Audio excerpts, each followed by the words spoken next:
জানাচ্ছি মানব জীবন পডকাস্টের আরেকটি নতুন পর্বে। আজ আমার সাথে আছে তরুণ সমাজের একজন তরুণ উদ্যম, একজন সংবাদকর্মী, মিডিয়া কর্মী। একাধারে তার অনেকগুলো পরিচয় আছে। ধীরে ধীরে গল্পে তার সাথে কথা বলতে বলতে তার পরিচয় বেরিয়ে আসবে। তার আগে একটা বিষয় বলে নেই যে আজকে এই গেস্টকে এখানে আমন্ত্রণ জানার উদ্দেশ্য হলো যে আপনারা জানেন যে আমি মাঝে মাঝেই বিভিন্ন ধরনের উদ্যোগ নিয়ে থাকি তরুণ সমাজকে, বিশেষ করে এই সময়ের সাথে তাল মিলিয়ে ফেসবুক, ইউটিউব এবং video editing, motion graphics design, news, script writing, এই সমস্ত বিষয় কিন্তু সারা বিশ্বে এখন খুব ভালোভাবে চলছে। এখন যুগটা চলছে হলো ভিডিওর যুগ। আর এই সময় এসে যখন আমি বিভিন্ন সময় বিভিন্ন কাজের ক্ষেত্রে বিভিন্ন ছেলে মেয়ে খুঁজি, আসলে তখন দেখা যায় যে নানা ধরনের সমস্যায় পড়তে হয়। আর কি জানা দরকার এটাও তারা নিজেরা জানে না, যার কারণে আমি বারবার উদ্যোগ নিয়েও আবার পিছিয়ে আসতেছি। এই বিষয়গুলো নিয়ে আজকে আলোচনা করব যে আসলে আপনারা যারা কাজ করতে চান, ক্যামেরার পিছনে, ক্যামেরার সামনে, কম্পিউটারে চাকরি করতে চান এবং পড়াশোনার পাশাপাশি ইনকাম করতে চান, তাদের কোন কোন বিষয়গুলো দিকে খেয়াল রাখতে হবে, কিভাবে আপনারা ধাপে ধাপে সেই জায়গায় পৌঁছাবেন। তেমনই একজন তরুণ কর্মী এবং তরুণ একজন উদ্যোক্তাই বলবো আমি, তার নিজেকে সে উদ্যোগ নিয়ে এ পর্যন্ত নিয়ে এসেছে। আমাদের সাথে আজকে আছে রাফিদ বিল্লাহ। রাফিদ, তুমি করেই বলি, ছোট মানুষ। কেমন আছো তুমি? আছি আলহামদুলিল্লাহ, আপনি কেমন আছেন? আলহামদুলিল্লাহ ভালো আছি। আমি তোমাকে ডাকার উদ্দেশ্য তো বলে দিলাম, তোমার মুখেই তুমি বলো যে আসলেই তোমার শুরুটা, তুমি এখন যেখানে আছো সেটাও আস্তে আস্তে বলবো আমরা, কিন্তু শুরুটা তোমার এই লাইনে, তুমি কিভাবে শুরু করেছিলে? তার আগে আরেকটু বলে নাও যে তুমি কোথায় আছো, পরিচয়টা একটু দাও দর্শকদেরকে। আমি বর্তমানে যুগান্তর পত্রিকায় আছি সিনিয়র ভিডিও এডিটর হিসেবে।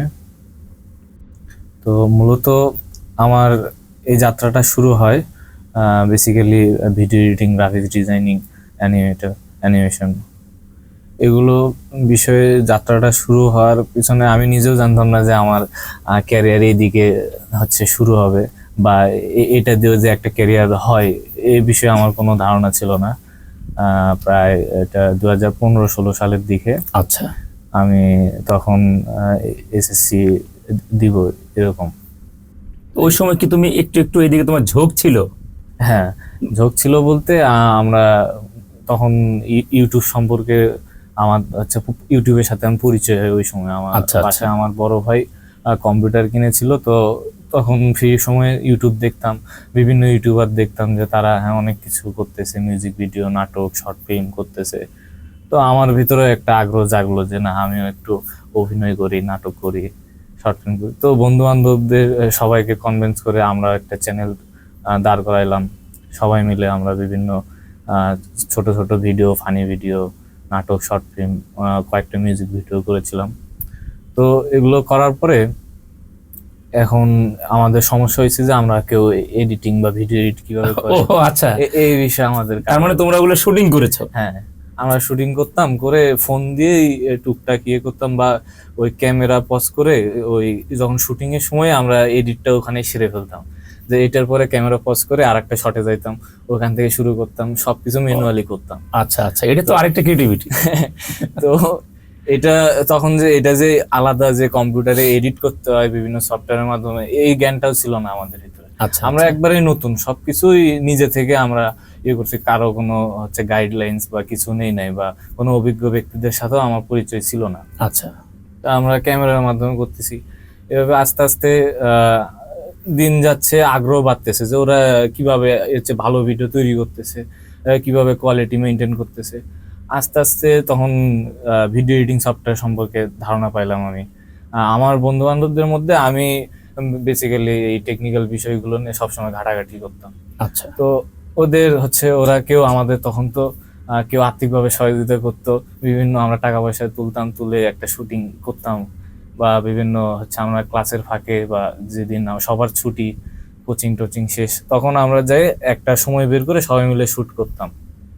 তো করার পরে রাতে এসে আমি এগুলো পাবলিশ, যেগুলো আমার হাত দিয়ে হইতো, যেহেতু আমার বাসায় কম্পিউটার ছিল, আমার বড় ভাই কিনেছে। আচ্ছা, তো সেই কম্পিউটারেরও কনফিগারেশন তেমন ভালো ছিল না। দেখা যাচ্ছে যে একটা আপলোড যাইতো প্রায় 4-5 ঘন্টা লাগতো এরকম। আচ্ছা, নেট স্পিড স্লো ছিল।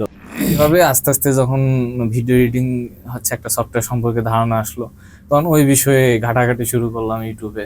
কারণ তখন তো উস্তাদ নাই, না কিচ্ছু নাই, বা কারো ভালো যে কারোর সাথে আমি সম্পর্ক করে যে শিখবো বা কিছু, এই জ্ঞানটাও ছিল না।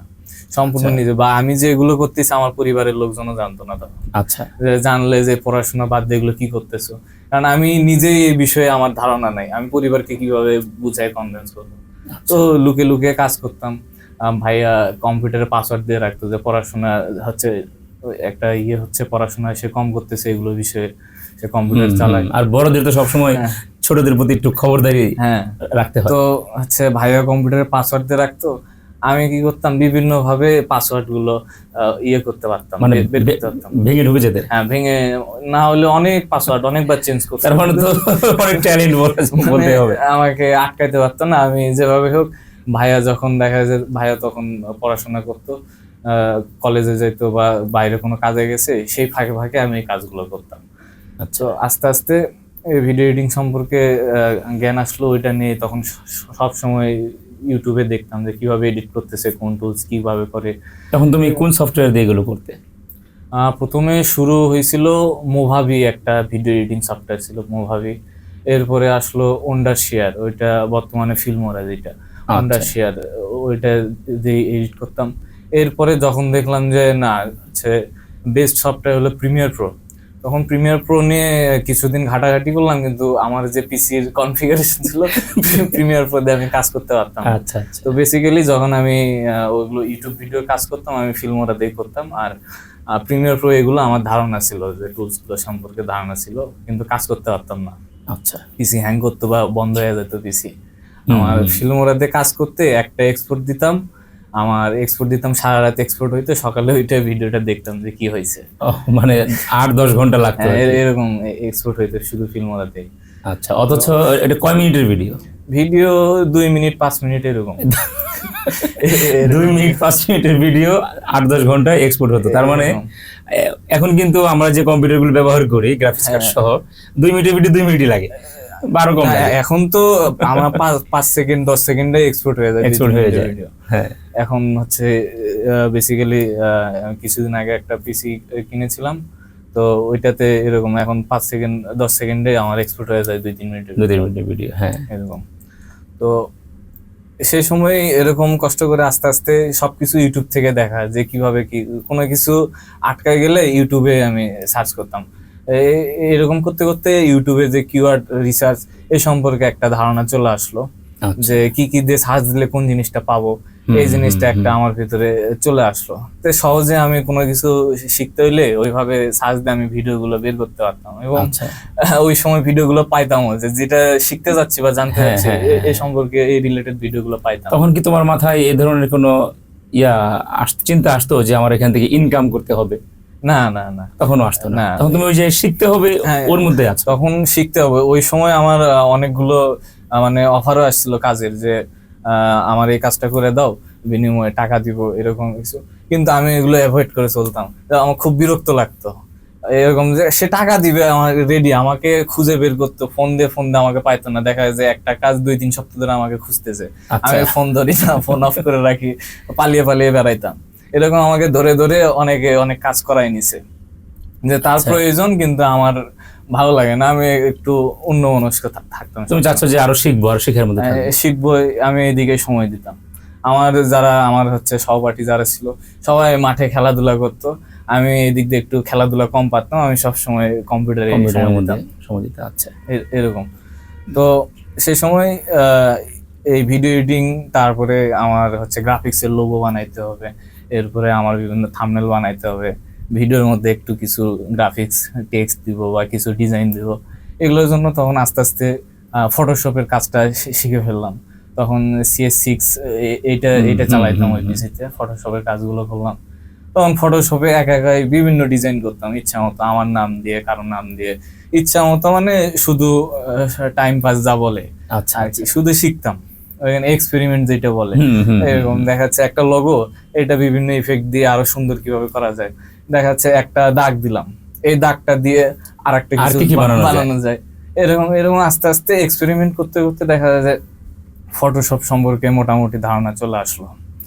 এরপরে ভিডিও এডিটিং এ হচ্ছে বিভিন্ন ইয়ে করলাম।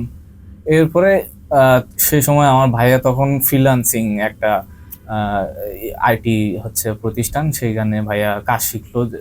ভাইয়া শিখতে হচ্ছে যে ওয়েবসাইট তৈরি, ওয়েব ডেভেলপমেন্ট। সেই সময় ফ্রিল্যান্সিং চলতো তিনটা বিষয়, ওয়েব ডেভেলপমেন্ট, গ্রাফিক্স ডিজাইনিং আর হচ্ছে মার্কেটিং। এই তিন ডিজিটাল মার্কেটিং, এই তিনটা বিষয়ে তখন ফ্রিল্যান্সিং হইতো সেই সময়। এখন তো বিভিন্ন হচ্ছে অনেকগুলো বের হয়ে গেছে। আমি একটা জিনিস কিন্তু এড়িয়ে গিয়েছি, দর্শককে এখন বলা হয় না যে তোমার এই যে ছোটবেলার যে গল্পটা বলছো, তোমার ছোটবেলাটা কোন এলাকাতে কেটেছে, সেই এলাকাটা কিন্তু বলা হয় নাই। এটা আমার হচ্ছে জন্মস্থান হচ্ছে বগুড়া শহরেই বড় হয়েছি। তারপরে সেই সময় বগুড়া, মানে এই ঘটনাগুলো বগুড়াতেই ঘটেছে? হ্যাঁ, বগুড়াতে। আচ্ছা, তারপর হচ্ছে এইভাবে ভিডিও এডিটিং মোটামুটি আমরা হচ্ছে একটা চলে আসলো যে গ্রাফিক্সেরও সাপোর্ট পাচ্ছি, আমরা ভিডিও এডিটিং এর সাপোর্ট পাচ্ছি। ততক্ষণে তো তুমি ফিল্মোরাতেই করছো? হ্যাঁ, ফিল্মোরাতে সবকিছুই ফিল্মোরাতে, আর ফটোশপ দুইটা মেইনটেইন করতাম। আচ্ছা। তো ভাইয়া যখন আইটি এই প্রতিষ্ঠানে যখন কাজ শিখছিল, তখন সেখানে কিছু ভাইদের সাথে, ক্রিয়েটিভ ভাইদের সাথে পরিচয় হইলো।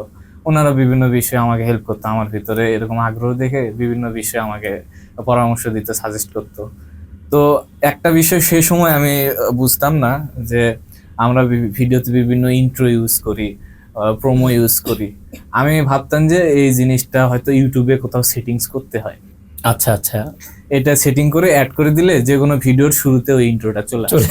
কারণ যতগুলো ভিডিও দেখতাম যে ইন্ট্রো গুলো শুরুতে আসে, এটা যে ভিডিওতে অ্যাড করতে হয় এই বিষয়টা আমার ছিল না। ওটা তুমি মনে করতে যে ইউটিউব মনে হয় রেডিমেড থাকে, ইউটিউবে এটা সেট করে দিতে হয়, তাহলে আমার সব ভিডিওর শুরুতে আগে ওইটা দেখাবে। যেমন যখন হচ্ছে ইউটিউবে প্রিমিয়াম দিই তখন একটা আসে, গ্রাফিক্স আসে, কাউন্টডাউন আসে। তো ভাবতাম যে ওইটাও এরকম কিছু। এই বিষয়ে ইউটিউবে অনেক সার্চ দিচ্ছি, হয় না, এরকম কিছু পাই না। এরপরে ইন্ট্রো কিভাবে তৈরি করে বিভিন্ন ওয়েবসাইট পাইলাম যে ফ্রি ইন্ট্রো বানাই দেয়, নাম টাম লিখে দিলে ওরা একটা ইন্ট্রো করে দেয়। এইভাবে কিছুদিন চালাইলাম, ভিডিওর সাথে অ্যাড করেই চালাইলাম। ভিডিও শুরুতে দিতাম, দিয়ে এভাবে চালাইছি। পরে ওই আইটির এক ভাই বলল যে তুমি আফটার ইফেক্ট সম্পর্কে জানো? আমি বললাম না তো, আফটার ইফেক্টের কাজ কি? তো সে বলতেছে দাঁড়া তোমাকে দেখাচ্ছি। ইউটিউবে বের করলো আফটার ইফেক্টের কাজগুলো। আমি তো দেখে বলতেছি ভাই আমি এটাই খুঁজতেছি এতদিন ধরে, যে এইগুলো কিভাবে তৈরি করে, যে গ্রাফিক্স, মোশন গ্রাফিক্স, এগুলো কাজ কিভাবে করে, ভিএফএক্স। তখন এই আফটার ইফেক্টের পিছনে পড়লাম। আচ্ছা, এই হচ্ছে সারাদিন আফটার ইফেক্টে এই কাজ, বিভিন্ন টিউটোরিয়াল। তখন কি তোমার ওই পিসি দেখে ইনস্টল করা সম্ভব হয়েছিল? তখন ওই CS6 ওই একটা প্যাকেজ ছিল, ওইটাতে সব সফটওয়্যার গুলো ছিল, ওই যে মাস্টার কালেকশন ছিল। তো ওইখানে আফটার ইফেক্ট দিয়ে তারপরে ভারী সফটওয়্যার স্লো করতো। তো আমার কি মনে আছে পিসির কনফিগারেশনটা কি ছিল? পিসির কনফিগারেশন মনে নাই, তবে কোরাই 3 ছিল মনে হয় এরকম। আচ্ছা, জেনারেশন মনে নাই, খুবই লো। মনিটরও স্কোয়ার একবারে ছোট। আচ্ছা আচ্ছা, সিআরটি মনিটর যেগুলো এরকম। তারপরে ওই আফটার ইফেক্টস নিয়ে পড়লাম, বিভিন্ন টিউটোরিয়াল দেখতাম সবসময়। টিউটোরিয়াল গুলো আবার আমি সাথে সাথে করার চেষ্টা করতাম। আমি যেটাই যখনই শিখতাম সাথে সাথে করার চেষ্টা করতাম। শুধু দেখলাম, দেখে মাথার ভিতর রেখে দিলাম এমন না। আমি বিশ্বাস করি যে জ্ঞান একটা জিনিস, অভিজ্ঞতা আর একটা জিনিস। দেখে সাথে সাথে আবার প্র্যাকটিক্যালি করলাম। যে সে করতেছে, অনেক সময় দেখা যায় সে করতেছে, পরবর্তীতে যদি আমি করতে যাই হচ্ছে না, ওর মতো হচ্ছে না। এই সমস্যাটা আমি পরবর্তীতে ফেস করি। তো ওর কেন হইলো, আমার কেন হচ্ছে না, তখন এই জিনিসটা আমি সাথে সাথে বের করতে পারি ওই সময়। তো ওরা তো যখন যেগুলো টিউটোরিয়াল দেখতাম, ওরা তো আরো হচ্ছে আপডেট সফটওয়্যার গুলো ইউজ করতো, বিভিন্ন ফিচার্স আমি পাইতাম না, তারপরে চেষ্টা করতাম করার। এইভাবে আফটার ইফেক্ট সম্পর্কে মোটামুটি ধারণা আসলো। আস্তে আস্তে ইউটিউবিং অনেক দূরই আগাইলাম, ইউটিউবিং হচ্ছে করতেছিলাম। তারপরে তখন এবার আমি বিভিন্ন হচ্ছে টাকার বিনিময়ে কিছু কাজ শুরু করলাম। তখন আমার সেই সময়, আমি তো মাদ্রাসা ব্যাকগ্রাউন্ডে, আমার অফিসে কিছু হুজুর ছিল, আমার হচ্ছে মাদ্রাসায় কিছু হুজুর ছিল। তারা বললো যে তুমি তো ইউটিউবের কাজটা, এডিটিং এর কাজ তুমি করো, তাহলে আমাদের কিছু ওয়াজ আছে, ওয়াজের কাজগুলো তুমি করবা। আচ্ছা আচ্ছা। তো প্রথম দিকে আগ্রহ দিতাম না, বলতাম পাঠায়েন 2-1টা আমি দেখি। তো এইভাবে আসলে এখন আমি তো কাজ জানি, হচ্ছে টুলস গুলো সম্পর্কে তো আমি কাজ জানি যে কোন টুলস দিয়ে কি হয়, কিন্তু কোনটা কখন ইউজ করব, কোথায় ইউজ করব, এটা তো আমি জানি না। এটা আমার অভিজ্ঞতা নাই প্র্যাকটিক্যালি। এই বললাম যে জ্ঞান একটা জিনিস, অভিজ্ঞতা আর একটা জিনিস। যে আমি হচ্ছে টুলস সম্পর্কে সবই জানি যে কোনটা দিয়ে কি হয়, কিন্তু এটা আমি কখন ইউজ করব, কোন জায়গায় গ্রামারটা, হ্যাঁ গ্রামারটা কি, এই জিনিসটা তখন আমি ওয়াজের কাজ ধরতে যাই এই জিনিসটা ফেস করলাম। প্রথমে মনে করেন ওয়াজ এগুলো তো এডিট করা হয়েছে, এগুলো কি এমন এই সে এরকম ভাবতাম। যখন আমি কাজ করতে গেলাম তখন দেখলাম না, এখানে অনেক কিছু আছে, এখানে অনেক কিছু করার আছে এখানেও। তখন হুজুরদের তো ডিমান্ড অন্যরকম, তারা তো আর একটা জগতে বাস করে। এরা হচ্ছে যে আমার ছবিটা একটু এখানে দিবে, আমার নাম্বারটা নিচে আসবে, আমার স্ক্রল আকারে যাবে, স্ক্রল আকারে যাবে, আমার লোগো এরকম ভাসবে, আবার চেহারাটা সুন্দর হইতে হবে, চকচক করতে হবে, সাউন্ড কোয়ালিটি একটু কাজ করতে হবে, এরকম বিভিন্ন অনেক ডিমান্ড থাকতো এরকম। তো আমার মনে আছে প্রথম দিকে আমি কাজ করছিলাম, সপ্তাহে মনে হয় 2-3টা ভিডিও করতাম 100 টাকা করে সপ্তাহে। এক ভিডিও 100 টাকা, সপ্তাহে 100 টাকা, সপ্তাহে 2-3টা ভিডিও করতাম 100 টাকা করে সপ্তাহে, এক সপ্তাহে 100 টাকা, তার মানে 4 সপ্তাহে 400 টাকা। তখন তো আমার মানে টাকা পয়সার প্রতি আগ্রহ ছিল না বা প্রয়োজন, তখন ওই টাকাটাই অনেক মনে হইতো। ওইটা নিয়ে আবার ওই টাকাগুলো জমায় সপ্তাহে একদিন সবাই মিলে বের করে একটা শুট করতাম, ইয়ে করতাম। আচ্ছা আচ্ছা। এই তখন তো প্রথমের দিকে আমরা ফোনে কাজ করতাম, পরে আমরা একটু কোয়ালিটি বাড়ানোর জন্য ডিএসএলআর ভাড়া করতাম। তো সেই সময় আমাদের কিছু টাকা পয়সা লাগতো, সবাই মিলে উঠে শুট করতাম। তো এরকম করতে আস্তে আস্তে পরে হচ্ছে একটু ওদেরকে আগ্রহ কম দেখাতাম, বললাম না, ধরে ধরে কাজ করাই নিত ওরা। তো পরে পরবর্তীতে আমার পার ভিডিও 100 টাকা করে দেওয়া শুরু করছিল। আচ্ছা, তার মানে সপ্তাহে 3টা করলে তখন 300 টাকা। হ্যাঁ এরকম। এরপরে ওনার মাধ্যমে আরো অনেক হুজুর, এটা কি 15-16 সালের? হ্যাঁ 15-16 সালের দিকে। আচ্ছা। এরপরে তখন ওনার মাধ্যমে আরো অনেক হুজুররা বললো যে তুমি কার থেকে ভিডিও এডিট করে নাও, আমাদের গুলো তার মাধ্যমে করো। এইভাবে উনি অনেকগুলো দিয়েছিল। তো তখন কি তোমার কম্পিউটারে করো না মোবাইলে করো? না, তখন হচ্ছে আবার হচ্ছে আমার বাসায় করতাম কিছু কিছু, পরে এই হুজুর বললো যে তোমার কম্পিউটারে তুললো, ওই হুজুর তখন ভালো একটা কম্পিউটার কিনে নিল। আচ্ছা, যে আমার ওয়াজের কাজ তুমি আমার বাসায় এসে করবা। পরে ওনার বাসায় যাই ওনার পিসি দিয়ে করা শুরু করলাম। পরে উনি অনেকগুলো কাজ দিল, ওগুলো কাজও করলাম। তখন কি আমি কাজ শিখতাম আসলে, টাকা মূল টার্গেট ছিল যে শিখতে হবে, টাকার জন্য যে কাজ করা এই জিনিসটা তখন আমার কাজ করতো না। আমি পালায় পালায় বেড়াইতাম, ওনারা টাকা নিয়ে রেডি কিন্তু আমি চাইতাম না। তারপরে ওনাদের মাধ্যমে ওনারা ধরায় যে এই জিনিসটা এখানে আমি চাচ্ছি, এই জিনিসটা এখানে আমি চাচ্ছি, কিভাবে করতে হবে। তখন আমি ওইভাবে রিসার্চ করতাম যে এটা কিভাবে করে, ওইভাবে আস্তে আস্তে শিখলাম। এইভাবে দেখা যাচ্ছে যে আপনার সফটওয়্যার গুলোতে বাংলা ফন্ট সাপোর্ট করে না, কিন্তু হুজুরটা তো ইংলিশ দিয়ে কাজ হবে, বাংলা দিতে হবে। এই সময় তখন আমি টাইপিং এর কাজ, তখনও কি ফিল্মোরাতেই করতেছো? হ্যাঁ ফিল্মোরাতে, তখন ফিল্মোরা তো বাংলা নিতে চায় না। হ্যাঁ ফিল্মোরা তো নিতে চায় না, বা অ্যাডোবের কোনো সফটওয়্যার তো নেয় না ওইভাবে। তখন তো বিজয়, তারপর অব্র, ইউনিকোড এগুলো বিষয়ে ধারণা ছিল না, সম্পূর্ণই নতুন। সবকিছু নিজে থেকে বিপদে পড়ছি বা কোথাও হচ্ছে আটকায় গেছি, তখন নিজে থেকে শেখা সবকিছু। তো ওখানে তখন দেখলাম যে না, এখানে সফটওয়্যার গুলোতে বিজয় কনভার্ট করে নিলে সাপোর্ট করে, ফন্ট গুলো সিলেক্ট করে দিলে সাপোর্ট করবে। তখন বিজয় টাইপিং হচ্ছে দিয়ে ইয়ে করা শুরু করলাম। এরপরে আবার বিজয় ফন্ট কিছু কিছু ভেঙে যায়, এটা আরেক বিপদ। এটা আবার কার থেকে শিখে নিও, কারণ আমার চারপাশে যারা তাদের সে তখন মোটামুটি, মানে তুমি সবচেয়ে বেশি জ্ঞানী, টেকনিক্যাল বিষয়ে আমি পারদর্শী। কারো কোনো সমস্যা হলে আমার থেকে আর পরামর্শ নিয়ে যায়। এখন আমি বিপদে পড়লে এখন আমি কার কাছে যাব? বা আইটি যে ভাইরা পরামর্শ দেয়, ওনারা হচ্ছে ওয়েব বেসিস, তারা ওয়েব ডেভেলপমেন্ট, গ্রাফিক্স বা ভিডিও এডিটিং ওনারাও জানতো না, বা ওনাদের প্রতিষ্ঠানও সেভাবে ছিল না। ওনারাও কাজ করতো বাহিরের দেশে, যারা গ্রাফিক্স ডিজাইন। তার মানে ওই সময় কিন্তু যেটা মনে হচ্ছে তোমার কিন্তু তাহলে হেভি ডিমান্ড ছিল।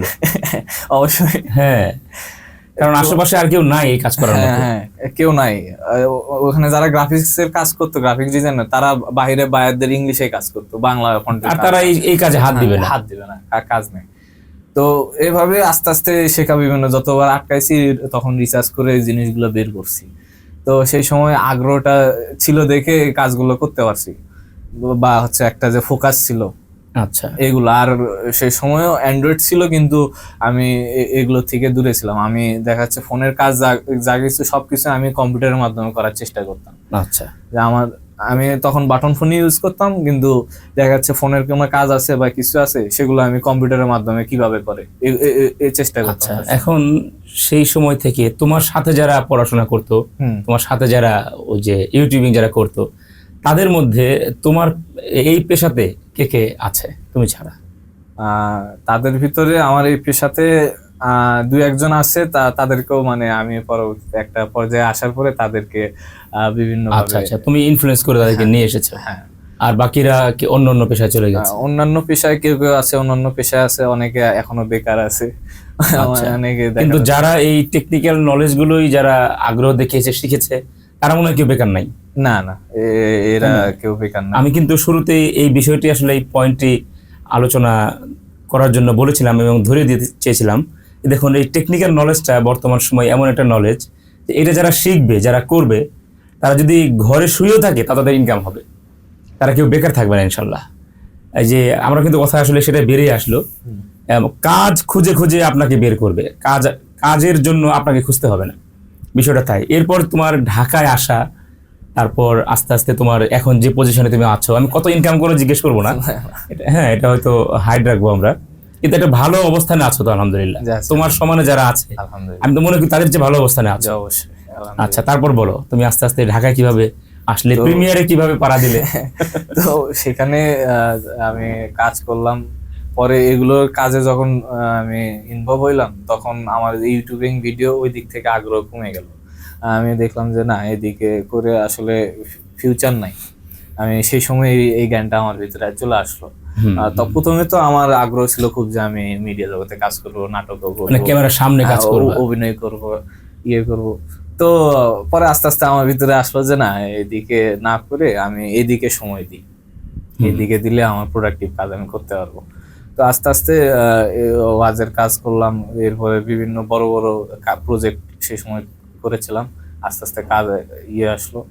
এরপরে আমার মামা ঢাকায় ছিল, উনি মিডিয়া জগতে অনেক বছর ধরে আছে, দীর্ঘ অনেক বছর ধরে আছে। উনি একদিন ফোন দিল যে তুমি হচ্ছে কি করতেছো এখন, কোন ক্লাসে? আমি বললাম যে আমি এসএসসি দিব। তো উনি বলতেছে যে তুমি এখন এসএসসি দাও নাই? আমি বললাম না, দিব, আমি পরীক্ষার্থী। উনি বলতেছে আমি তো ভাবলাম যে তোমাকে ঢাকায় নিয়ে এসে চাকরি দিব, তুমি এখন এসএসসি দাও না, কেমনে সম্ভব? আচ্ছা তুমি এসএসসি দাও, মন দিয়ে পড়াশোনা করে শেষ করো, তারপরে তোমাকে আমি দেখতেছি। তো তখন আমি ওইভাবে গুরুত্ব দেই নাই ওনাকে, হ্যাঁ মনে হচ্ছে বলছে, বলার মতো দায়িত্ব পালন করেছে বলে। তারপরে আমি পরীক্ষা দিলাম, করলাম। এরপরে অনেকদিন মামার সাথে যোগাযোগ ছিল না, বিভিন্ন কাজ করলাম বগুড়াতেই, বড় বড় বগুড়া অনেক বড় বড় প্রজেক্টে কাজ করেছিলাম সে সময়। বিভিন্ন ঢাকা থেকে অনেক ডিরেক্টর গিয়ে বগুড়ায় শুট করছিল, তাদের সাথে ইনভলভ ছিলাম। তো এইভাবে কাজ করতে করতে পরে মামা একদিন বলল যে ঢাকায়, পরে ঢাকায় বগুড়ার বাইরে গিয়ে কাজ করব, তখন ভিতরে কেমন একটা তোমার সার্কেলটা তো ওখানে গড়ে উঠেছে, এখানে তুমি তখন এখানে আর এলাকার বাইরে গিয়ে কি করব না করব। পরে আসলাম ঢাকায়, এসে করলাম। তখন বিভিন্ন মামা অনেকজনের সাথে পরিচয় করাইলো এই বিষয়ে, পরে সেখানে আপনিও ছিলেন, আপনার সাথে পরিচয় করাইলো।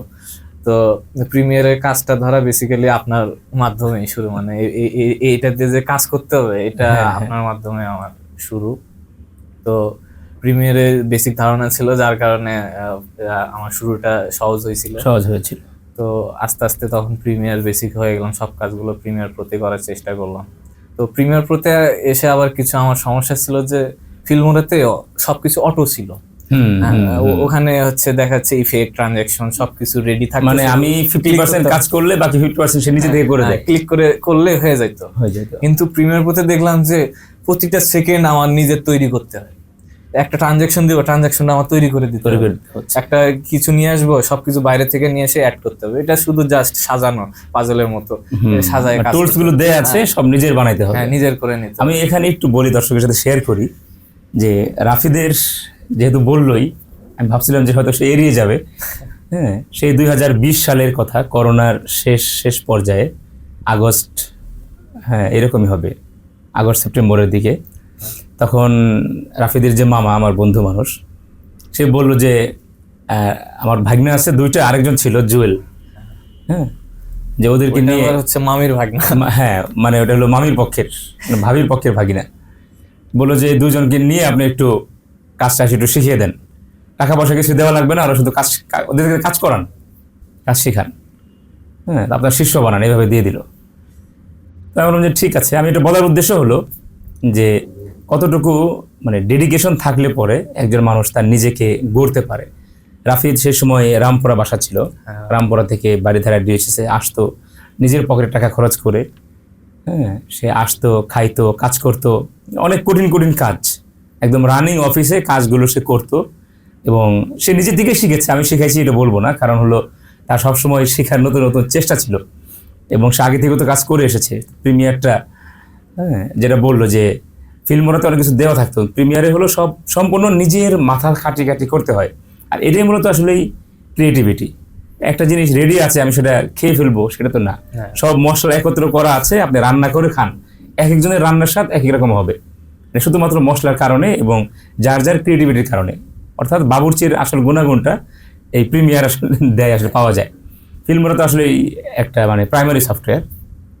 সেখান থেকে বলার উদ্দেশ্য হলো যে আমরা এই জামানায় এসে যারা রেডিমেড জিনিস চাই, যে ভাই আমাকে কাজ দেন, আমি কাজ পারি। রাফি কিন্তু সে অলরেডি খ্যাপ মেরে এসেছে, অর্থাৎ মিডিয়ার ভাষায় বগুড়াতে সে টাকা কামাই করে এসেছে। ঢাকাতে এসে তারপরে সে আবার জিরো থেকে শুরু করেছে বলা যায়। তার টাকার নেশা ছিল না, তার কাজ শেখার নেশা ছিল, যার কারণে সে আজকে রাফিদ এই বয়সেই এই পর্যন্ত এসেছে। তারপর রাফিদ তুমি বলো। তো এখানে এসে আমি বলবো যে আমার মিডিয়া হচ্ছে জগতে আমার গুরু আপনি। আপনার থেকে আমার নিউজ সেন্স যেগুলো, এগুলো আপনার থেকে শেখা, যে নিউজ ইন্ডাস্ট্রিতে তাদের ভাষা অন্যরকম, কোনটা কি, এগুলো বিষয়ে আপনার থেকে আমার শেখা। গ্রাফিক্স মোটামুটি আমার ধারণা ছিল, ভিডিও এডিটিংয়ে অনেক কিছু আপনার থেকে শেখা আমার। তো এখান থেকে ওই আমার প্রফেশনাল যাত্রাটা ওখান থেকেই শুরু। ওখানে আমি ইন্টার্ন হিসেবে কাজ করছি অনেক মাস। এরপরে আস্তে আস্তে ওইখানে আমাকে একটা স্যালারি ধরা হয়। সেটা কয় মাস পরে যেন? মোটামুটি 5-6 মাস, 6-7 মাস পরে, 6-7 মাস পরে, 6-7 মাস এরকম আমি ফ্রি। 6-7 মাস সে কিন্তু ফ্রি আসা যাওয়া করেছে এবং কাজ করেছে, পুরো অফিসিয়ালি কাজ করছি। তো এরপরে আমার তখনও স্যালারি ধরবে ওইটা আমি কল্পনা করি না, আমার একটা অ্যামাউন্ট দিবে তারা। আমি সে সময় কল্পনা করতাম যে তারা আমাকে সুযোগ দিয়েছে, উল্টে আরো আমি টাকা দিই কিনা, এরকম একটা বিষয় ছিল। হ্যাঁ, এবং আমি একটু বলি, রাফিদের মামা সে কিন্তু আমাকে বলেছিল যে সে টাকা দিবে আমাকে। তুমি বিষয়টা জানতা কিনা? না। হ্যাঁ, জাকি ভাই, আমি নামটা উল্লেখ করে বলি, জাকিউল হক জাকি ভাই আমাকে বলেছিল যে আমি আপনাকে কত টাকা লাগে আপনি বলবেন, আমি আপনাকে টাকা দিব, ওদেরকে আপনি শিখান। কিন্তু আমি টাকা নেইনি, দেখি যে ওর কাছ থেকে যে আউটপুট পাচ্ছি ওটা ওকে দেওয়া দরকার। হ্যাঁ, যাই হোক। তো এরপরে আস্তে আস্তে বিভিন্ন পত্রিকা থেকে ডাক আসলো। হ্যাঁ, তোমার কি একটা ঘটনা তোমার মনে আছে যে ওই মিরপুর 12 নম্বর ঈদগাহ মাঠে তোমার সাথে আমার কথা হয়েছিল, সেই গল্পটা একটু বলবে? হ্যাঁ, ওই সময় এটা তখন কিছুদিন পরে আপনার বাসায় ডেকেছিলেন, এই সময় মিরপুরে ওখানে ছিলেন। তো ওইখানে গিয়ে অনেক কথা হয়েছিল। তো আপনি একটা কথা বলছিলেন যে তুমি এভাবে কাজ করতে থাকো, 2025 সালের ভিতরে তোমার স্যালারি দেখবো যে 50,000 হয়ে গেছে, এই কথাটা বলছিলেন। ওইটা আমার এখনো মনে আছে। ওই সময় মনে বিশ্বাস হয় নাই তোমার? না, ওই সময় আমার বিষয় হয় নাই। তখন আমি বললাম যে টাকা পয়সা যে একটা দরকারি জিনিস, এটা তখন আমার ভিতরে আসেনি। আমি বললাম 50,000 দেখি কি হয়, মানে তোমার ইনকাম 50 কি দাঁড়াবে। তখন আমি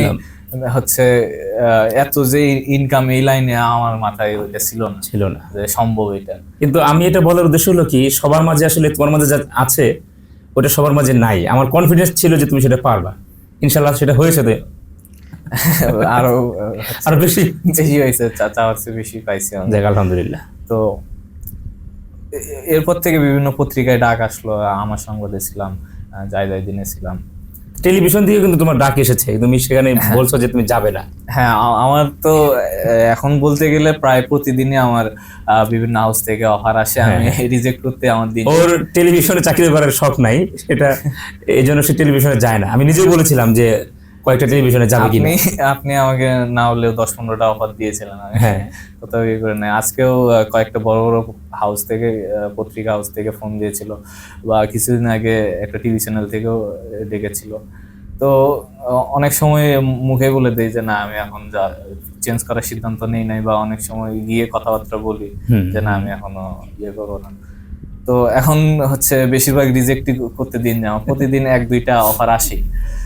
তো কারণ কি এখানে আবার ইয়ে কি যে এখন টেকনিক্যাল লোকজন এই সেক্টরে খুবই কম, বিশেষ করে ভিডিও এডিটিং এর যারা নিউজ সম্পর্কে ধারণা আছে। এই জন্য যে এখন কিন্তু ভিডিও এডিটর অনেক বেড়ে গেছে। কিন্তু এই বিষয়টা তুমি একটু ক্লিয়ার করো। এই জামানার ইয়াং ছেলেপেলে যারা আছে তারা আসলে ওই একটু মোবাইল টিপে, ওই তুমি শুরুতে যে গল্পটা বললা তোমার মতো, হ্যাঁ, কিন্তু ওরা মনে করে যে আমি পারি। আসলেই প্রফেশনাল হাউসে কাজ করার জন্য কি কি পারতে হয়, হ্যাঁ, তোমরা কিভাবে কাজগুলো করো, ওটা যদি তুমি একটু দর্শককে বলো, আমার মনে হয় যে ওরা সহজে বুঝতে পারবে, নিজেদেরকে গড়তে পারবে যে হ্যাঁ, এগুলো করলে হয়তো আমি ওই জায়গায় যেতে পারবো। আচ্ছা, এখন প্রফেশনাল লাইফে সবাই চায় অভিজ্ঞতা, যে আমার এই বিষয়ে কাজ আছে। যার কারণে দেখা যায় যে আমি কিন্তু এসএসসি দিয়ে আসার পরে ঢাকায় আসছিলাম, এইচএসসি দেওয়ার পরে ঢাকায় আসছিলাম, কিন্তু এখানে স্নাতক ছাড়া কোনো হাউজে কোনো ইয়ে হয় না।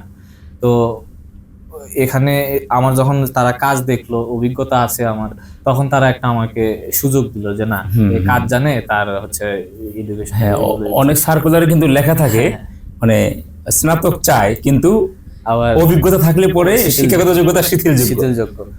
তার মানে অভিজ্ঞতা কিন্তু অনেক বড় একটা দাম, অনেক বড় একটা জিনিস। তো এই জিনিসটা আমি আমার বাস্তব জীবনে দেখেছি যে অভিজ্ঞতা থাকলে অনেক বিষয়ে আমি এক্সেস পেয়ে যাই। তো তখন যেটা বলতে চাচ্ছিলাম যে এখনকার যুগের ছেলেমেয়েরা যুগে বর্তমানে এআই আসছে। এআই একটা, আমি মনে করি যে বর্তমান যারা জেনারেশন, এদের জন্য এটা ক্ষতিকর। আর আমরা যারা এই বিষয়ে আমাদের ধারণা আছে, আমরা এটার সদ্ব্যবহার করতে পারবো এআই। কিন্তু নতুন যারা আছে এদের জন্য এটা খুব ক্ষতিকর।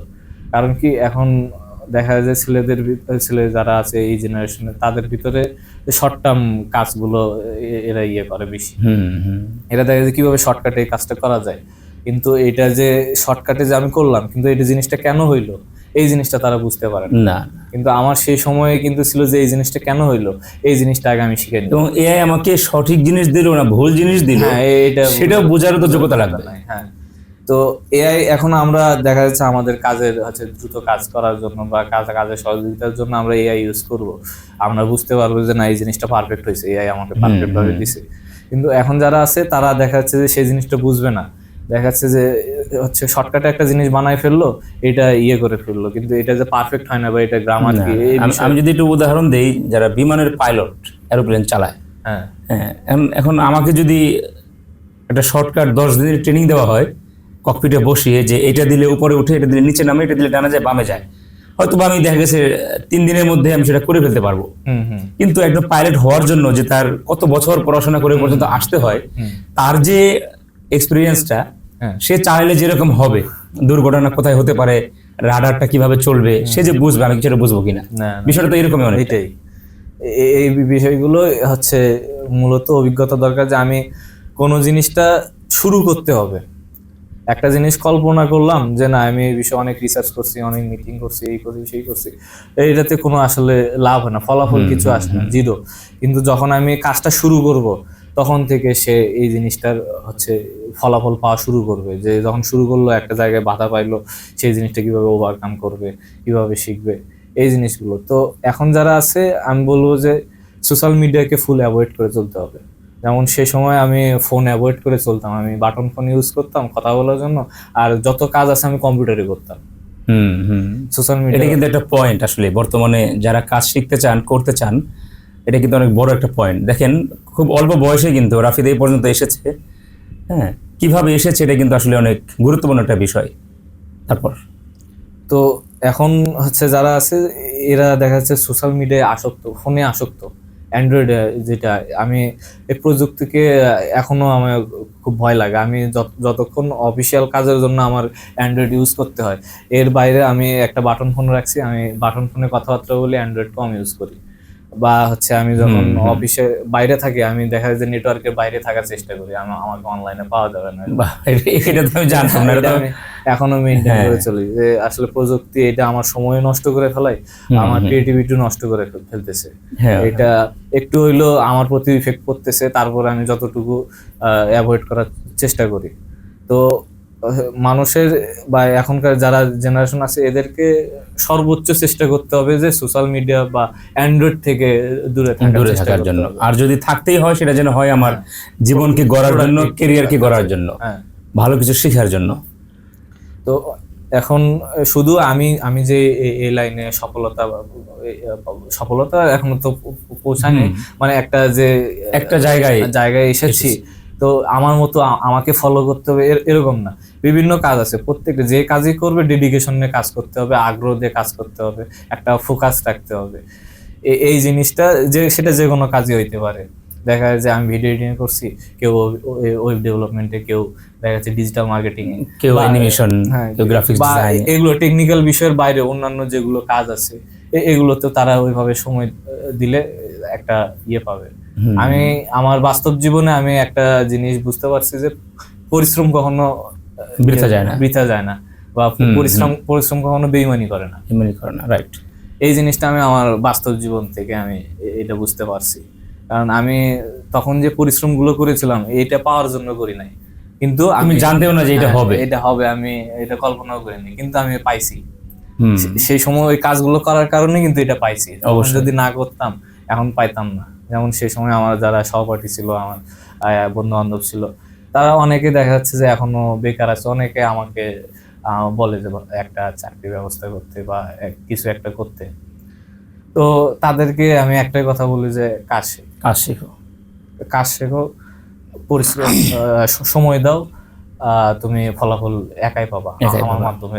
একদম বাস্তব কথা। আমি অনেকেই বলি এটা, যারা এসএসসি এবং এইচএসসি বা ইন্টারমিডিয়েট পাস করেছেন, তারা যদি এই বয়সেই আমাদের মতো তারা টেকনিক্যাল কোনো একটা সাইডে কাজ শেখা শুরু করে দেন, তাহলে যেটা হবে, আপনি অনার্স পাস করতে করতে মোটামুটি 4 থেকে 5 বছর লেগে যায় অনার্সের রেজাল্ট আসতে আসতে। যদি এসএসসি পাস করেই কম্পিউটার শেখা হলো, ইন্টারমিডিয়েট পাস করে কোনো একটা এইরকম প্রোডাক্টিভ কাজে, সেটা গ্রাফিক্স ডিজাইন হোক, ভিডিও এডিটিং হোক, ওয়েব ডেভেলপমেন্ট হোক, বা ইথিক্যাল হ্যাকিং হোক, যেটাই হোক, তার যদি সে 2 বছর যদি সে কাজ শিখে, অর্থাৎ অনার্স সেকেন্ড ইয়ারে সে কাজ শিখে ফেললো, থার্ড ইয়ার থেকে সে ইনকাম করা শুরু করলো, কোথাও পার্ট টাইম হোক, ফ্রি হোক, ফ্রিতে কাজ করেন কোথাও কোনো অফিসে গিয়ে, তাহলে হবে কি, এই অনার্স পাস করতে করতে কিন্তু 2 থেকে 3 বছরের একটা অভিজ্ঞতা অর্জন করবেন। সেই অভিজ্ঞতা নিয়ে যখন আপনি কোথাও জব করবেন, তাহলে যেটা হবে, আপনার স্যালারি যদি ওই সময় ধরা হয় 20 থেকে 25,000 টাকা, আর যে ব্যক্তি কোনো অভিজ্ঞতাই নাই, সে অনার্স পাস করে চাকরির জন্য দাঁড়ে দাঁড়িয়ে ঘুরছে, তার অভিজ্ঞতা কি 0, তাহলে সে পাবে আপনার চেয়ে কমপক্ষে 10,000 টাকা স্যালারি কম। এটা কিন্তু বাস্তব কথা। হ্যাঁ, যেটা একদম আমার চোখে আমি অনেক দেখেছি। এরকম আমার অনেকে আছে যারা আমার কাছে বলে চাকরি দেন। আমি অলরেডি এই গত কয়েক মাসে আমি নিজেও বিভিন্ন বিজ্ঞাপন দিয়েছি, চাকরি দিব, মানুষকে লোক পাই না। বলে যে কাজ পারি, আসো দেখি কি পারো, দেখি আসলে কিছুই পারে না। এটা মাঝখানে আমিও দেখা যাচ্ছে যে কাজ করতে করতে কিছু পরিচিত যারা আছে, সাংবাদিক সহকর্মীরা, এরা দেখা যায় তাদের গ্রাম থেকে কিছু ছোট ভাই বন্ধু বান্ধব নিয়ে এসে আমার হাতে উঠাই দেয় যে একে একটু কাজ শিখায় কিছু করা যায় কিনা। তো তাদেরকে আমি প্রথমে বলি যে ভাই, আপনি সময় দিতে পারবেন কিনা, এবং দেখা যাচ্ছে যে আমি যে কয়দিন আপনাকে শেখাবো, এই কয়দিন আপনার অ্যাক্টিভ থাকতে হবে, তাহলে আপনি কাজ শেষ হইলে আপনাকে আমি একটা চাকরিতে ঢুকাই দিতে পারবো। কারণ এই সেক্টরে আপনার খুবই প্রচুর চাহিদা। ভিডিও এডিটরের চাহিদা প্রচুর বলতে, আপনার যাদের নিউজ সেন্স আছে, আপনার অফিসিয়ালি তারা অফিসের বিভিন্ন কিছু মেনটেন করে চলতে পারবে, অফিসিয়াল বিহেভিয়ার আছে, এগুলো জিনিস অফিস চায়। তো বেশিরভাগ অফিস দেখা যায় সার্কুলার দেয় যে 1 বছর বা 2 বছর, মিনিমাম 2 বছরের অভিজ্ঞতা থাকতে হবে। এটা কেন চায় যে অফিসিয়াল যে বিহেভিয়ার আছে, অনেকে নতুন যখন চাকরি করে তাদের ভিতরে অনেক আশা থাকে যে অফিসে এটা করবো ওই করবো, এই নিয়ম মানবো না, এটা করবো না। তারা দেখা যায় যে মনে করে যে বিশৃঙ্খলা তৈরি করে আমার দেয়। স্বাধীনতা হরণ হয়ে যাচ্ছে এখানে, আমি ওর আন্ডারে কেন কাজ করবো, এই জিনিসটা তখন মানুষের শুরুতে কাজ করে। তো এইগুলো তারা অ্যাভয়েড করার জন্য বলে যে মিনিমাম 2 বছরের অভিজ্ঞতা লাগবে এরকম। তো আমি যখন কাউকে কোনো স্টুডেন্টকে কাজ শেখাই, শুরুতে আগে এই বিষয়গুলো বুঝাই দিই যে আমি আপনাকে কাজ শেখাবো, অফিসে কি কি কাজ প্রয়োজন, আমি যেগুলো ফেস করছি, যেগুলো সমস্যাগুলো, এগুলো আপনি আমার থেকে শিখতে পারবেন। এবং অফিসিয়াল বিহেভিয়ার আপনার কিভাবে কাজ করতে হবে, অফিস কি চায়, আপনি কিভাবে আউটপুট দিলে আপনি কিভাবে, এই বিষয়গুলো আমি শিখাই নিয়ে তাদেরকে একটা বিভিন্ন প্রতিদিন যেমন আমার অফার আসে, আমি বলি আমি তো পারবো না, আমি একজনকে দিচ্ছি। রাইট। এই বিষয়টা আমি যেমন মানুষকে বলি, অনেকে হয়তো বা বিশ্বাস করতে চায় না যে কিরে মানুষ এই হাজার হাজার বেকার মানুষ ঘুরতেছে আর এরা বলে যে চাকরি দিবে, ধান্দাবাজি করে কিনা। বাস্তবতা কিন্তু আসলে রেডিমেড তো কাউকে দিতে পারবো না, আমি শিখাই নিয়ে তারপর তাকে আমি দিচ্ছি। আসলে যে এখনো অনেকে রেডিমেড চায়, কারণ কাউকে আমি রেফার করলাম, পরবর্তীতে সে যদি অফিসে কোনো কিছু, আমারই মান সম্মান যাবে, আমার রেপুটেশন নষ্ট হবে। তো এই বিষয়গুলো মাথায় নিয়ে কাউকে রেফার করতে হয়। সেটাই আমি এখনো কথা দিচ্ছি, যারা চান যে আপনারা এই সেক্টরে কাজ করবেন, ভিডিও এডিটিং, মোশন গ্রাফিক্স এবং নিউজে, কন্টেন্ট ক্রিয়েশনে, এখনো যদি আপনারা চান যে আসবেন, আসুন, কাজ শিখুন, টাকা না থাকে ফ্রি শিখুন, কিন্তু ধৈর্য লাগবে, যেটা রাফিদ বললো যে ধৈর্য লাগবে আমাদের। হ্যাঁ, এবং সময় দিতে হবে, বিহেভিয়ার ভালো হতে হবে, লেগে থাকতে হবে। অনেক সময় হয় কি, যারা টিচার, যারা শিখায়, এরা পরীক্ষা করে, দেখবেন যে আপনি আসছেন, কোনো কাজ শিখাচ্ছেও না, কিছু বলছেও না, বসে থাকেন, সারাদিন বসে থেকে চলে যান, কালকে আবার আসবেন। এটাও কিন্তু একটা পরীক্ষা। এগুলো আমিও করি। হ্যাঁ, দেখা যাচ্ছে আমার অফিসেও অনেক সময় ইন্টার্ন যখন নেয়, ইন্টার্ন গুলো আমার আন্ডারে দেয়, তখন তাদেরকে দেখা যায় 1-2 সপ্তাহ ধরে আসতেছে, পাশে বসতেছে, ওইভাবে কথাও বলি না। সে আসে, বলে যে এখানে বসার পরে দেখা যায় সে টানা 8 ঘন্টা আমার পিছনে বসে আছে, আমি কাজ করতেছি, অফিসে বিভিন্ন কাজ করতেছি, ব্যস্ততা দেখাচ্ছি, ওনার সাথে কোনো কথাও নাই, কিছুই নাই। ওনাকে যে এটা কিভাবে করলাম এটাও কিছুই না, উনি স্রেফ ওনাকে বসাই রাখি 1-2 সপ্তাহ যে আপনি দেখেন কিভাবে করি। তখন তার ভিতরে সে যদি দেখা যায় তার ভিতরে কাজে আগ্রহ থাকে, সে অনেক বিষয়গুলো অবজার্ভ করে নেবে এবং সে টিকে থাকবে, বসে থাকবে, সে থাকবে। যেখানে 3 জন ছিল, হয়তো 2 জন ধৈর্য হারা হয়ে চলে গেছে। হ্যাঁ, এরকম। তো পরবর্তীতে যখন দেখি যে না, তার ভিতরে একটা ক্রিয়েটিভিটি আছে, আগ্রহ আছে, তখন আস্তে আস্তে তার প্রতি একটু নরম হয়ে আস্তে আস্তে বিভিন্ন কাজগুলো দেখায় অফিসের সাথে, তখন একটা ওনাকে মানানসই অবস্থায় নিয়ে যায়। তো এইভাবে আস্তে আস্তে ইন্টার্ন গুলো এইভাবে তৈরি করে। এখানে কিন্তু যারা কাজ শেখার জন্য নিয়ত করেছেন বা চাকরি খুঁজছেন, একটা গোপন জিনিস কিন্তু আসলে আমরা বলে দিলাম। আশা করি যে আপনারা বিষয়গুলো কাজে লাগাবেন। আমরা শুধু বসে বসে যে গল্প করলাম আপনাদের একটা ভিডিও দেখানোর জন্য, আমার একটা কন্টেন্ট বানানোর জন্য, বিষয়টা তা না। বাস্তব সত্যি বলতে আমরা চাচ্ছি যে আপনাদেরকে আমরা চাকরিতে দেই, এই লাইনে আমরা কিছু লোক তৈরি করি। কারণ আগামী বিশ্ব এই ভিডিও রিলেটেড, ছবি রিলেটেড এখনই শুরু হয়ে গেছে, এখনই লোক পাই না, সামনে আরো প্রয়োজন হবে। যতই বলুন যে এআই আসছে, অনেক কিছু করে দিবে, না, এআইকে যে আপনি প্রম্পটিং করবেন, লিখে দিবেন, ওই লেখার জন্য আপনার অভিজ্ঞতা লাগবে। আপনার যদি এই বিষয়গুলো ব্যাকগ্রাউন্ড জানা না থাকে, আপনি কি লিখবেন, তাই না? যেমন আমি কাউকে যখন কাজ শিখাই, দেখা যাচ্ছে যে এখন তো 1 ক্লিকে ব্যাকগ্রাউন্ড রিমুভ করা যাচ্ছে, বিভিন্ন কাজ করা যায় 1 ক্লিকে। কিন্তু আমি যখন কাজ শিখাই, প্রথমে ওই যে আমি শুরুতে যেভাবে ম্যানুয়ালি কাজ করতাম, এই কাজগুলো আগে শিখাই।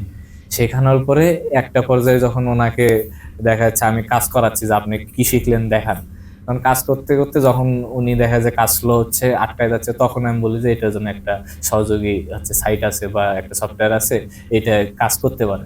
এটা আমি পরবর্তীতে দেখাই, কারণ কি প্রথমে দেখালে সে ফাঁকিবাজ হয়ে যাবে কাজ। হ্যাঁ, আর এই জিনিসটা যে এইভাবে করতে হয় সেটা এটা বুঝবে না। দেখা যাচ্ছে আমরা আগে ব্যাকগ্রাউন্ড রিমুভ করতাম বিভিন্ন পেন টুল দিয়ে, একটা একটা করে সিলেক্ট করে, অনেক সময় একটা ছবির ব্যাকগ্রাউন্ড রিমুভ করতে অনেক সময় লাগতো, কিন্তু এখন দেখা যায় 1 ক্লিকেই চলে যাচ্ছে। কিন্তু তাকে আমি ওই প্রথম জিনিসটা আগে দেখাই। এটাই নিয়ম আসলেই। কারণ আমরা যদি ওই সাঁতার শিখতে গেলে তো আর একদিন হঠাৎ করে শেখা যাবে না, আর প্রত্যেকটা জিনিস জানতে হবে। যাই হোক, অনেক আলোচনা করলাম। রাফিদ, তোমার আর কিছু এক্সক্লুসিভ বিষয় আছে কিনা বলার? এক্সক্লুসিভ বিষয় বলতে যে বিষয়টা শুনলে বর্তমানের তরুণরা নিজেদেরকে গড়তে পারবে, ক্যারিয়ারে কাজে লাগবে, তা তোমার কোনো অভিজ্ঞতা? মোটামুটি শেষ হয়ে আসছে। আচ্ছা, এখন বর্তমান তরুণদের যেটা বললাম যে তাদের ভিতরে এই সোশ্যাল মিডিয়ার প্রভাবটা পড়তেছে, এই জিনিসটা অ্যাভয়েড করতে হবে। এবং তারা এখনকার মানুষজন বেশি দেখা যায় যে বিনোদনে সময় নষ্ট করে বেশি। এই জিনিসটা বিনোদন করার একটা বয়স আছে, আমি যেটা মনে করি যে বিনোদন বা হচ্ছে এনজয় করার, লাইফটা এনজয় করার একটা সময় আছে। আগে নিজেকে গড়ে নিতে হবে। Right right. নিজেকে গড়ে নেওয়ার জন্য আমার কিছু পরিমাণ সময় দিতে হবে। এটা আমি দেখা যাচ্ছে যে একটা খাতায় লিখে রাখলাম যে আমি এত বছর এই কাজটা করব, এই জিনিসটা শিখবো, শেখার পরে এই পর্যায়ে যাব। ওই পর্যায়ে যাওয়ার পরে তখন আমার কাছে সফলতা ওই পর্যায় পর্যন্ত, সফলতার তো শেষ নাই। না না, সফলতার একটা সংজ্ঞা আমি যেটা মনে করি যে আমি এখন যে অবস্থায় আছি আমি সফল কিনা সেটা কিভাবে বুঝবো? যে আমি যত টাকা ইনকাম করছি, আমার সংসারে ব্যয় করছি, বন্ধু বান্ধবের সাথে চলছি, মা বাবাকে নিয়ে চলছি, যে আমার এই গণ্ডির মধ্যে থেকে আমি সুখী কিনা, আমি নিজেকে মানে আলহামদুলিল্লাহ বলতে পারছি কিনা, তাহলে আমি সফল।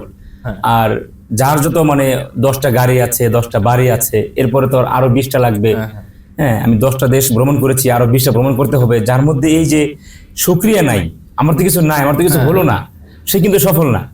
সফল সেই ব্যক্তি যার যতটুকু আছে অতটুকু নিয়ে সে হ্যাপি, সে সুখী। এটাই আমার একটা নির্দিষ্ট গোল তৈরি করতে হবে, এই গোল পর্যন্ত যাওয়ার পরে আমি বুঝবো যে না আমি এখন মোটামুটি সফল। তারপরে সে তার লাইফ, তারপর তার জীবনের চাকাটা সে একটা রিল্যাক্সে যাইতে পারবে। Right right. কিন্তু তার আগে মিনিমাম একটা পরিশ্রম করতেই হবে। কারণ এখন শর্টকাটে পৃথিবীতে কখনো বড়লোক হওয়া যায় না, এটা আমার নিজের অভিজ্ঞতা আছে। একটা মাঝখানে আমি একটা বিজনেসে গিয়েছিলাম শর্টকাটে বড়লোক হওয়ার জন্য। হ্যাঁ, তো আমরা নাম না বলি, আমরা ঘটনাটা বলতে পারি হয়তোবা। তো হচ্ছে আমি তখন চাকরিতেই ছিলাম, একটা পত্রিকায় ছিলাম। তো দেখতাম কি একটা আমার মনে হয় আমরা একটু টাচ দিতে পারি, তাহলে ইয়াং জেনারেশনের জন্য সেটা কাজে লাগবে। তো দেখলাম নামটা না বলে ওই এক ফ্রেন্ড হচ্ছে সে ব্যবসা করতেছে, ঢাকায় এসছে, বললো যে আমি তো ঢাকায় ব্যবসা করতেছি, দেখা করো। বন্ধু বান্ধব হিসেবে অনেকদিন দেখা হয় না, গেলাম দেখা করতে। তো বলতেছে আমি এই করলাম সেই করলাম। আমি বললাম যে হ্যাঁ আমিও এখন চাকরিতে আছি, মোটামুটি ভালো স্যালারি পাচ্ছি, এই সেই। তো তারপরেও ভিতরে একটা মানে আকর্ষণ তৈরি, সে তোমাকে দেখাইছে যে এই কয় মাসে এত বছরে তুমি এইভাবে কাজ করতে কোটি টাকা কামাতে পারবা। আমার যদিও মানে আগ্রহ ছিল না, সে নিজে থেকে আমাকে শোনাচ্ছে, শোনায় আমার ভিতরে তখন কিউরিওসিটিটা তৈরি হলো। আস্তে আস্তে ইয়ে করলাম, তো বললাম যে দেখি চাকরির পাশাপাশি ইয়ে করে ইনভেস্ট করে দেখি। পরে ইনভেস্ট করে দেখলাম যে না, বলতেছে যে ইনভেস্ট করে এভাবে পার্ট টাইম হচ্ছে না, তুমি ফুল টাইম দাও, তাহলে একটা সফলতা আসবে। তো ওইভাবে যখন ফুল টাইম দেওয়া শুরু করলাম, না তারপরে হয় না। এরপরে আস্তে আস্তে দেখা যাচ্ছে যে তখন চাকরি ছেড়ে দিয়ে চাকরি ছেড়ে দিয়ে করা শুরু করলাম, তারপরে কোনো সফলতা পাচ্ছি না। তবে সেখানে কিছু জিনিস, একটা শৃঙ্খলার ভিতর ছিলাম, অনেক কিছু জিনিস শিখতে পারছি, যার কারণে আমি একটা সিদ্ধান্ত নিয়েছিলাম যে চাকরি ছাড়াই আমি এখানে কাজটা করবো। কারণ ওখানে দেখলাম যে আমি তখন আস্তে আস্তে বুঝতে পারছি যে এগুলো একটা বাটপারি বিজনেস, এমএলএম টাইপের। কিন্তু আমি আমার মনে হয় একটু দর্শকদের ক্লিয়ার করা দরকার, ওটা হলো ওই যে ক্রিপ্টোকারেন্সির একটা, না ওইটা ছিল এমএলএম, ক্রিপ্টোকারেন্সি পরবর্তীতে আসছিল। আচ্ছা আচ্ছা, ওইটা হচ্ছে ছিল একটা প্রোডাক্ট নিয়ে। আচ্ছা আচ্ছা। তো তো আমি এটা তখন আস্তে আস্তে বুঝতে পারলাম, এমএলএম নিয়ে ঘাটাঘাটি করলাম, আমার ভিতরে কোনো কিছু আসলে আমি সেটা নিয়ে আগে একটু জানার চেষ্টা করি। তো যখন এই বিষয়ে এমএলএম এর সম্পূর্ণ ধারণা আসলো আমার ভিতরে, তখন বুঝতে পারলাম যে না, এটা একটা ঝামেলা আছে, এখানে মানুষ রেফার করতে হবে, আর আমি যদি কাউকে রেফার করি পরবর্তীতে আমি বিপদে পড়বো। তখন আমি কি করলাম, ওইখানে প্রায় 8 মাস সময় দিয়েছিলাম, আমি শুধু ওদের থেকে শিখতাম, কিন্তু ওদেরকে যে হচ্ছে কোনো মানুষকে নিয়ে এসে ঢুকাবো বা আমি আর্নিং করব, ওখান থেকে আমি কোনো আর্নিং করি না। এমএলএম বিজনেসটা পৃথিবীর অনেক দেশে আছে, যদি এটা সততাকে ধরে রাখতে তারা করতে পারে তাহলে ভালো, কিন্তু বাংলাদেশের বেশিরভাগ এমএলএম বিজনেস গুলো কিন্তু আসলে শেষ পর্যন্ত ভালো কিছু করতে পারে নাই। তো ওইখানে হচ্ছে দেখলাম যে না, আমি মানুষ ঢুকাইলে আমি ইনকাম পাবো, বা আমি যে টাকা নিয়ে ইনভেস্ট করছি এটা উঠাইতে পারবো। কিন্তু আমি দেখলাম যে একজনকে ঢুকাবো, তাকে বিপদে ফেলা, সে আবার ওই টাকাটা উঠানোর জন্য আরো অনেকজনকে ঢুকাবে। তো আমি তখন এটা ফুল অ্যাভয়েড করলাম। আমি শুধু তাদের যে ট্রেনিং গুলো হতো, দেখা যাচ্ছে যে অ্যাটিটিউড ক্লাস চলতেছে, ফলো আপ ক্লাস চলে, বিভিন্ন হচ্ছে এরকম জিনিসগুলো, বিজনেস ক্লাস চলতেছে, কিভাবে বিজনেস করবা, মার্কেটিং কিভাবে করবা, এগুলো আমি শেখাচ্ছি। মানে ওখানে তোমার একটা জ্ঞান অর্জন হয়েছে। হ্যাঁ, আমি বললাম যে যে টাকাটা আমি ইনভেস্ট করছি এটা উঠানোর চিন্তা না করে আমি এখানে সময় দিয়ে শিখি। হ্যাঁ, তো আমি ওইভাবে তখন আমার টাকাটা উদ্ধার করলাম যে আমি কিছু জ্ঞান নিয়ে 8 মাস সময় দিলাম। এরপরে আর একটা ক্রিপ্টোকারেন্সি সাইট ওদের মাধ্যমে আসছিল, ওইটাতে ইনস্ট্যান্ট আর্নিং শুরু হইলো, ওইটাও করেছিলাম, মোটামুটি আর্নিং করেছিলাম। পরে ওইটা বন্ধ হয়ে গেছিল। ওখানে কি তোমার কোনো লস হয়েছিল? লস হয় নাই, কিন্তু একটু ঝামেলা ফেস হয়েছিল। কিন্তু কিছু কিছু ইনভেস্ট ওখানে তোমার আটকা পড়ে আছে, সেটা কি পরিমাণ হতে পারে?